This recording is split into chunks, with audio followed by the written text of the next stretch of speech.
السلام علیکم، میں ہوں اکرام اللہ خان یوسفزئی اور آپ دیکھ رہے ہیں وائس Audio Jungle.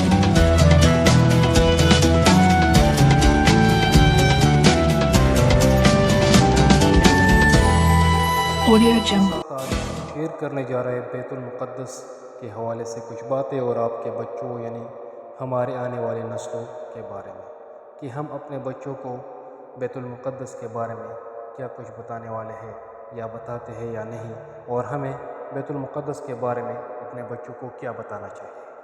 آج دیکھتے ہیں اور میں آپ کو سکھاتا ہوں، یا آپ اپنی طرف سے بھی کتابیں بہت ساری ملتی ہیں، اس میں سے پڑھ سکتے ہیں، اپنے بچوں کو سکھا سکتے ہیں۔ بیت المقدس سے متعلق بہت ضروری بات ہے۔ آپ کے بچے بھلے آپ سے پوچھے یا نہ پوچھے، آپ انہیں یہ ضرور بتایا کیجئے کہ ہم فلسطین سے اس لیے محبت کرتے ہیں کہ یہ فلسطین انبیاء علیہ السلام کا مسکن اور سرزمین رہی ہے۔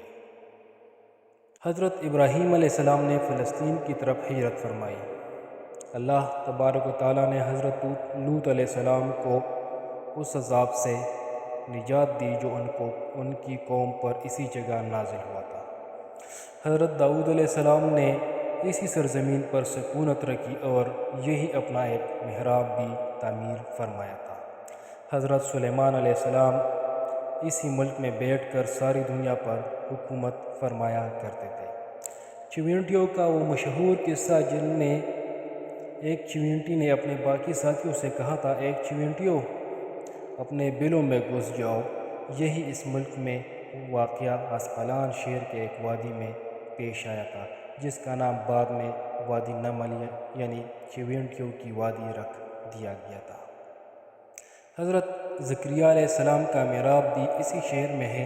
حضرت موسیٰ علیہ السلام نے اسی ملک کے بارے میں اپنے ساتھیوں سے کہا تھا کہ اس مقدس شہر میں داخل ہو جاؤ۔ انہوں نے اس شہر کو مقدس، اس شہر کی شرک سے پاک ہونے اور انبیاء علیہ السلام کا مسکن ہونے کی وجہ سے کہا تھا۔ اسی شہر میں کئی معجزات کو پذیر ہوئے، جن میں ایک کنواری بی بی حضرت بی بی مریم کے بطن سے حضرت عیسیٰ علیہ السلام کی ولادت مبارکہ بھی ہوئی ہے۔ حضرت عیسیٰ علیہ السلام کو جب ان کی قوم نے قتل کرنا چاہا تو اللہ تبارک و تعالیٰ نے انہیں اسی شہر سے آسمان پر اٹھا لیا تھا۔ ولادت کے بعد جب عورت اپنی جسمانی کمزوری کی انتہا پر ہوتی ہے، اسی حالت میں بی بی مریم کا کھجور کے تنے کو ہلا دینا بھی ایک معجزہ الہی ہے۔ قیامت کے علامات میں سے ایک حضرت عیسیٰ علیہ السلام کا زمین پر واپس تشریف اسی شہر کے مقام سفید مینار کے پاس ہوگا۔ اسی